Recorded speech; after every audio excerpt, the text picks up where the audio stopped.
my fabulous purpose seekers. Welcome back to Fabulous Fun Fridays. I'm your host, Dr. Deitra C. Payne, and this is episode 4, where we turn your Fridays into pure magic. If you missed last week's episode about bold boundaries, go back and take a listen. Your future self will thank you. But right now, stay tuned because today I'm talking about something that keeps so many of us up at 3 a.m. doing that fun thing called existential spiraling.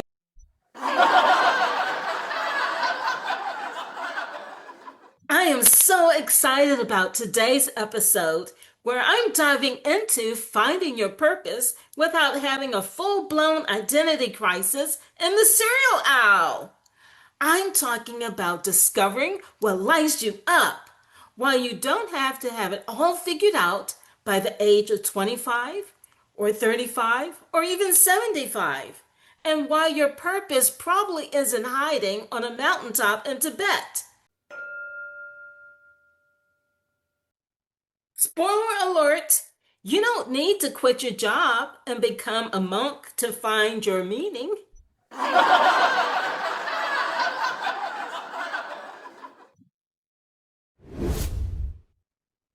Okay, confession time.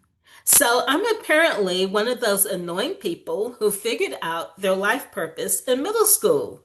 I know, but don't judge me. But here's the thing. It wasn't some magical moment of clarity. After all, I was only in middle school. It was more like aggressive math enthusiasm that nobody asked for. So picture this. I'm taking algebra and I'm obsessed. I love algebra, like concerning levels of obsessed. I'd run home every single day, and I do mean run, as if I was training for the Olympics, just so that I could corner anyone in my house to get them to learn about variables. My poor family. I'm like, hey, you look comfortable on that couch. Want to hear about the distributed property? My mom is trying to cook dinner, and I'm like, but Mom, let me show you how to solve for X. She's like, the only X I care about is extra peace and quiet. And even before that, in elementary school, I was always so excited and generally excited about tutoring other students. While everyone was outside playing during break, I was helping someone with their timetables. I was basically a tiny, unsolicited math teacher with 0 credentials and maximum enthusiasm. Now here's the journey. I became a college professor teaching human resource management and business. Then I became an entrepreneur, and today I'm a motivational speaker and podcast host, literally talking to you right now. But here's what never changed. That fire I felt in 7th grade when I was teaching algebra to anyone who would listen.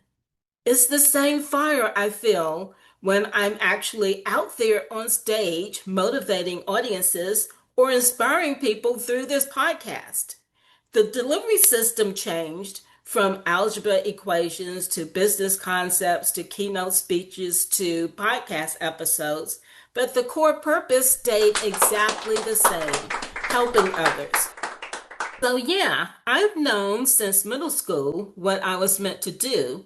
I just didn't know it would eventually involve stages and microphones instead of chalkboards.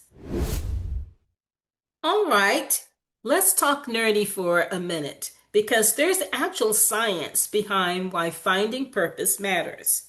Research shows that people with a sense of purpose live longer, like literally longer. Studies have found that having purpose reduces your risk of death by about 20%. Purpose is basically the foundation of youth.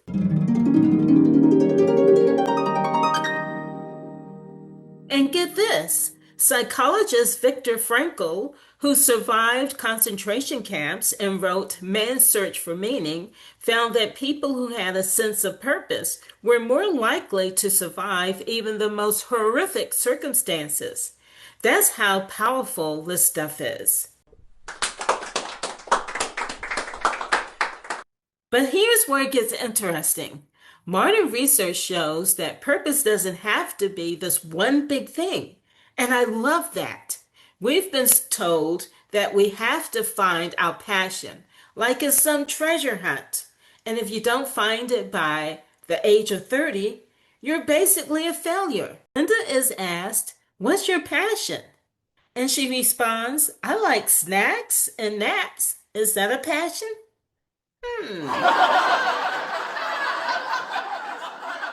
Neuroscience tells us that our brains light up with activity when we've engaged in meaningful work. But meaningful is different for everyone. For some people, it's curing cancer. For others, it's making the perfect latte that brightens someone's day. Both are valid. Stanford psychologist William Damon found that purpose has three components. It's personally meaningful, it involves goals, and it has an impact beyond yourself. Notice that he didn't say it has to be grandiose or change the world. And here's my favorite part. Studies show that people who constantly search for one ultimate purpose are actually less happy than people who actually find meaning in multiple areas of their life. So all this time, we've actually been spending obsessing over finding the purpose was actually making us miserable. How's that for irony? I must find my one true purpose or I'll die unfulfilled. Actually, you'll die unfulfilled because you're too busy looking for it instead of living it. So, if finding purpose is so great, why does finding it feel like trying to solve a Rubik's Cube blindfolded while riding a unicycle? Well, let's break down this existential crisis. First up, some people say social media has ruined it for us. We scroll through Instagram and see people who found their calling at 22, building empires and changing the world, while we're actually over here like, I successfully adulted today because I remembered to buy toilet paper. The problem is, we're comparing our behind the scenes to everyone else's highlight reels. Nobody posts about their 47 failed business ideas or the 3 years they spent trying to actually figure out if they even liked what they were doing. Then there's this toxic idea that your purpose has to be your job. Newsflash, not everyone's purpose is the 9 to 5 job that they do. Maybe your job pays the bills and your purpose is being an amazing parent, or volunteering at the animal shelter, or teaching people to salsa dance. Plus, we're so terrified of choosing wrong. What if we pick a purpose and it's not the purpose? What if we waste years doing something that doesn't pan out? So instead of trying anything, we just freeze. We're like that video game character who stands in the corner waiting for a quest. But the quest is never coming because we haven't pressed start. And can we talk about how everyone asks kids, what do you want to be when you grow up? Not, what do you want to do? Or what problem do you want to solve? Nope. We're actually trained from childhood to think our identity, our job title. 8-year-old Timmy, please define your entire existence in one career choice. No pressure.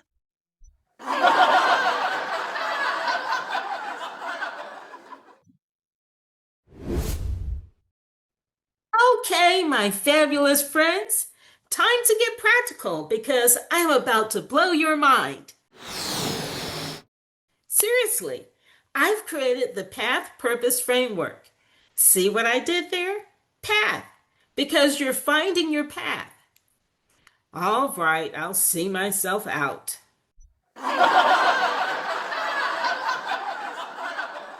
Okay, here we go. P, pay attention to your energy.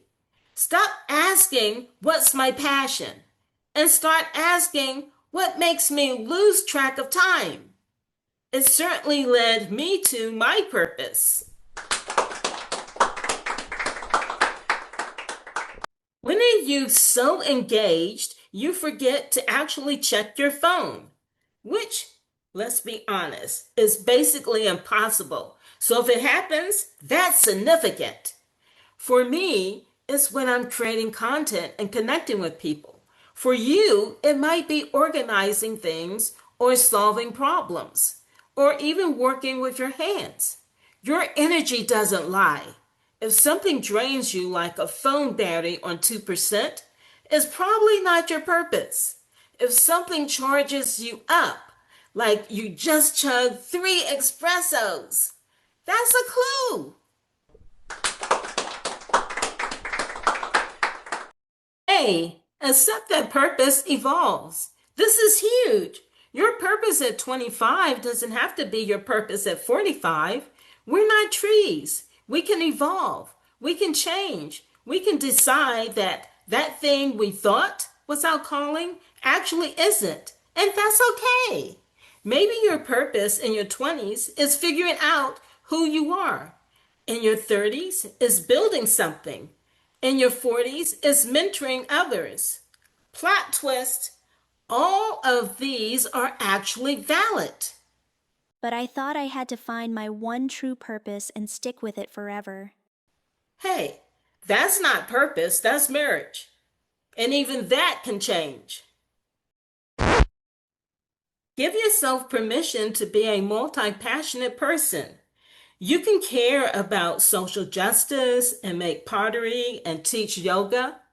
You're not a one trick pony. You're the whole daggone circus. T. Test small, fail forward. Stop waiting for the perfect, fully formed purpose to drop from the sky like some divine Amazon package. Your purpose has arrived. Start small. Volunteer for one day. Take one class. Start one project. See how it feels. You don't need to actually commit to a 10-year plan. Just try something for 10 days. And when something doesn't work, that's data, not failure. Thomas Edison didn't fail 1,000 times at making a light bulb. He found 1,000 ways that didn't work. Every failed attempt is actually you getting closer to what does work. It's like those old GPS systems that would actually recalculate when you took a wrong turn. Recalculating, recalculating. That's not failure, that's navigation.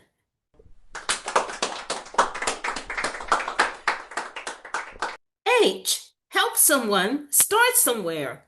Here's the secret nobody tells you. Purpose isn't found, it's created through action. The fastest way to find purpose is to help someone with something. Doesn't matter what. Walk your neighbor's dog, help a friend move. See, my boundaries episode coming full circle. Tutor a kid, share your knowledge on YouTube. Purpose isn't this mystical thing that only exists in grand gestures. No. Sometimes it's the tiny moments where you make someone's day 1% better. Stop thinking, I'll start when I find my purpose, and start thinking I'll find my purpose by starting. Confused? Good. Start somewhere anyway. You don't need clarity to take action. You get clarity through action. Let me tell you about some people who found purpose in the most unexpected ways. Julia Childs didn't even learn how to cook until she was 36. 36! She thought her purpose was being a spy. Yes, really. Worked for the government and then just stumbled upon cooking and became a legend. Can you imagine if she had given up at 35 thinking, well, too late for me to find my thing? We would not have bon appetit. And Vera Wang didn't design her first dress until she was 40. She was a figure skater, then a fashion editor, and then became one of the most famous bridal designers in the world. Her purpose didn't show up until chapter 40 of her life, and she wrote one heck of a story. And Colonel Sanders, yes, KFC Colonel Sanders, didn't start his chicken empire until he was 62. He actually got rejected over 1,000 times before someone finally said yes to his chicken recipe. The man literally found his purpose in retirement age.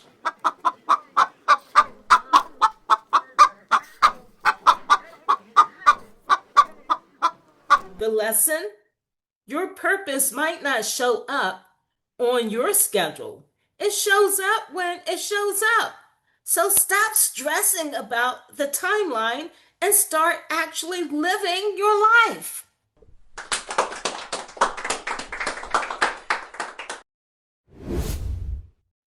All right, here is your challenge for the week, Purpose Pioneers. Yeah! Day 1 through 2, the Joy Audit. Track moments when you feel genuinely excited or engaged. Not, this is fine energy, but I mean, I could do this for hours energy. What activities make you lose track of time? Write them down. Day 3 through 4, the impact inventory. Think about times when you've helped someone or made a difference, no matter how small. What did you do? How did you feel? You're looking for patterns here. Maybe you always end up being the person who actually organizes things or explains stuff or makes people laugh. That's your clue.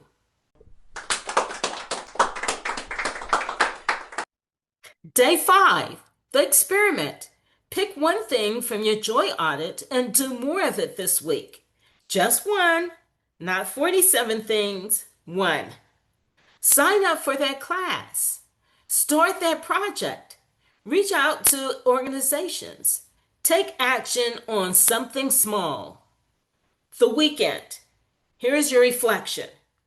After your experiment, ask yourself, did this energize me or drain me? Do I want to explore this further or try something else? There's no wrong answer. You're just gathering data. Remember, purpose isn't a destination, it's a direction.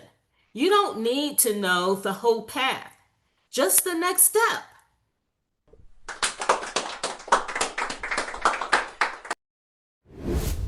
I am going to wrap up things now. So listen up, purpose seekers. You don't have to have your whole life figured out by Tuesday. Your purpose isn't some magical unicorn hiding in a cave waiting for you to prove yourself worthy. It's right there in the things that you already do and already love, the people you help, and the moments that make you feel alive. Stop asking, what's my purpose? And start asking, what's meaningful to me today? You don't need permission to try things. You don't need a perfect plan. You don't need to have it all figured out. You just need to actually start somewhere. And if you try something and it doesn't work, good. That's one less thing on your list. Now you know. Keep going. Your purpose isn't lost. You just need better GPS. And guess what? You are the GPS. You're recalculating, rerouting, and finding your way. Remember, you don't find your purpose, you create it, one small action at a time. And that, my friends, is fabulous. So, keep being bold, keep exploring, and I'll see you next Friday for another dose of life-changing realness. And don't forget to ignite your fabulous. Bye-bye. The views and opinions expressed on this podcast are those of the hosts and guests and do not necessarily reflect the official policy or position of any organization or employer. Dr. Deitra C. Payne is not a licensed therapist or medical professional. If you're struggling with serious self-esteem issues or mental health concerns, please reach out to a qualified professional. Your mental health matters, and there are amazing people trained to help you. While we strive to keep the information accurate and up-to-date, we make no representations or warranties of any kind about the completeness, accuracy, or reliability of any information discussed. Any reliance you place on information from this podcast is strictly at your own risk. We recommend consulting with qualified professionals for specific advice related to your individual circumstances. This has been a production of Fabulous Coaching, Training and Productions, LLC. Thanks again for joining us for another fabulous Fun Friday, and we'll see you next week for more fun, laughter, and great talk.